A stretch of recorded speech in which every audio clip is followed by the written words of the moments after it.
Hello, how's it going? This is Jorge Hernandez. We're gonna be going over our incident debriefing. So the incident name is our chlorine rail car derailment that happened in Smallville. Date and time was September 28th at approximately 9:07 a.m. in the morning. Location was 4800 Old Port Industrial Road in Smallville. The IC for this incident was myself, Captain Jorge Hernandez. So to start off, nature of the incident. At approximately 9:07 a.m., a westbound four-engine freight train pulling 42 cars collided with a passenger vehicle at a downtown rail crossing. The collision resulted in a derailment of multiple cars, including a hazardous materials tank car containing approximately 180,000 pounds of chlorine. The derailment occurred in the middle of downtown Smallville, a city with a population of 55,000 up to 100,000 during tourist season, near the historical district and major public venues. So a green vapor cloud was observed rising from the damaged chlorine tank car. Wind conditions were from the south at 3 miles per hour, pushing vapors towards populated areas. Our actions taken to stabilize and resolve the incident were the first arriving unit established command and immediately identified the presence of hazardous materials. The hot, warm, and cold zones were established using wind directions and plume modeling. Evacuations initiated for the historical district, nearby medical facilities, and residential areas in the vapor path. The rail operations halted, utilities and traffic control activated. The hazmat entry teams deploying on level A PPE to conduct a rapid assessment of the chlorine tank car. Chlorine leak confirmed at the top of the dome due to impact. The C kit utilized for valve containment. Atmospheric monitoring teams established perimeter air monitoring points and continuous sampling throughout the incident.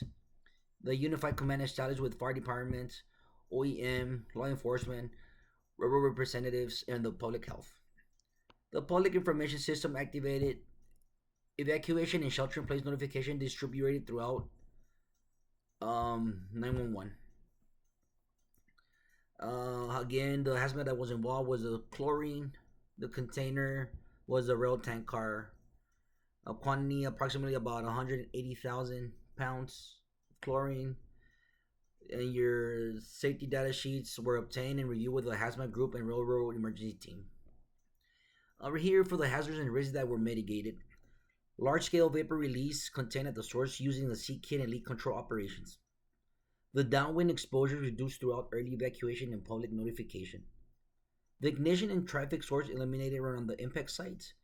The area secured with multi-agency perimeter control and ongoing plume monitoring. The hazards that might still exist: residual chlorine gas trapped in low-lying areas and storm drains. Potential secondary leaks due to structural compromise of the rail car. Long-term environmental contamination in soil and water pathways, and the structural instability of adjacent derailed cars. Hazards and risks to responders: high inhalation hazards from the chlorine vapors, risk of chemical burns to eyes, skin, and the respiratory tract, heat stress from the level A PPE, and warm temperatures, potential secondary incidents from unstable rail car positions. Safety procedures that we're going to discuss: the hazmat entry team in a level A PPE supports in level B. Continuous atmospheric monitoring with established monitoring sectors.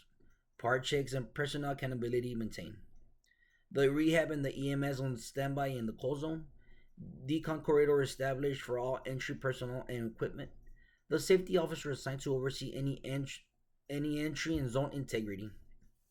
And the points of contact: your incident commander was myself, Captain Jorge Hernandez. We also had our lieutenant as the hazmat group supervisor. We had the rail company representative, the OEM director, law enforcement, and any additional supporting agencies, EMS, hospitals, hazmat teams, additional fire departments that were called to assist in this situation. Also, we want to talk about the lessons learned and some improvement points. What worked well was a rapid zone establishment and early evacuation prevented mass casualties.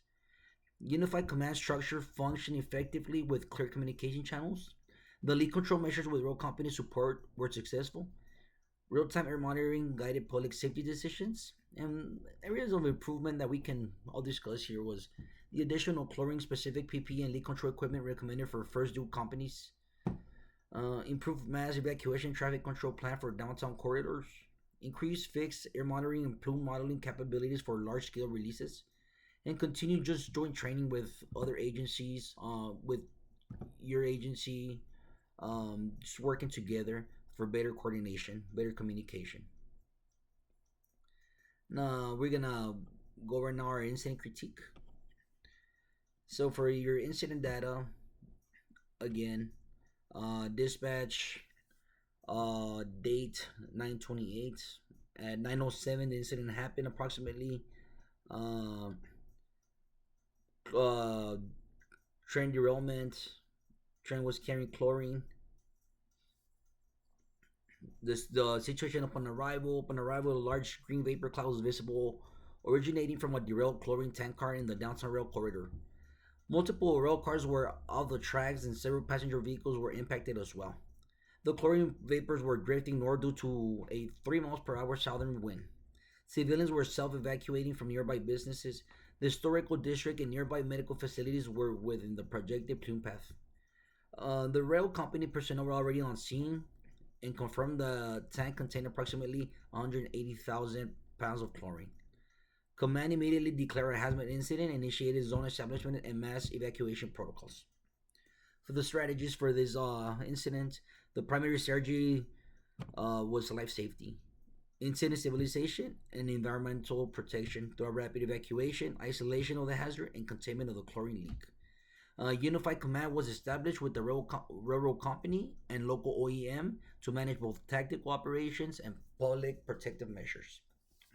The orders that were given, we identified the action plan strategy, immediate evacuation of the downwind corridor, establishment of hot, warm, and cold zones based on wind direction and vapor plume, deploy hazmat entry teams to identify the control leak, to identify and control the leak, continuous atmospheric monitoring and plume tracking, coordinate with law enforcement for traffic control and perimeter security. The public notification and activation of emergency alert system.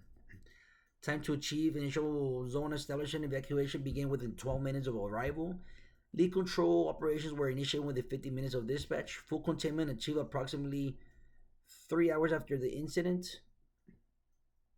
After the incident started, we're gonna talk about the tactical sequences, which established command in an initial size up. Hot, warm, cold zones were established with rapid evacuation order. The entry team deployed in a level 8 to assess the leaking chlorine rail car. Leak located on top of the valve. Assembly, the C kit applied to stop the release. Continuous air monitoring conducting around the perimeter and critical facilities. Unified command activated, railroad and OEM integrated into operations. The decon corridor established, medical monitoring initiated for responders.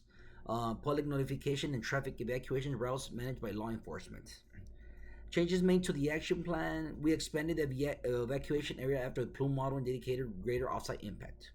Also, we increased the entry personnel rotation due to PPE heat stress. We added a fixed monitoring points near hospitals and historical districts. We transitioned command from single IC to the unified command structure with the railroad company and OEM. And we sounded a first alarm, second alarm, our resources, engines, trucks, fire departments, hazmat teams, law enforcement, EMS.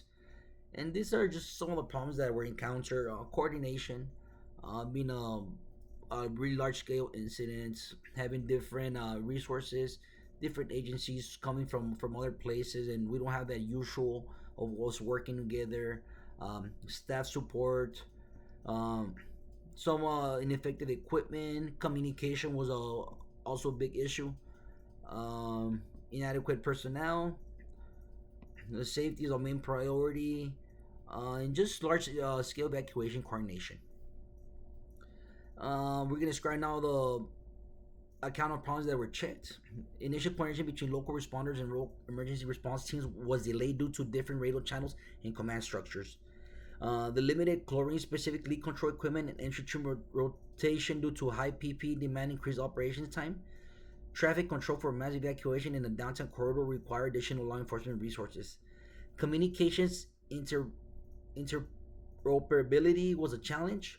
Multiple agencies using different frequencies.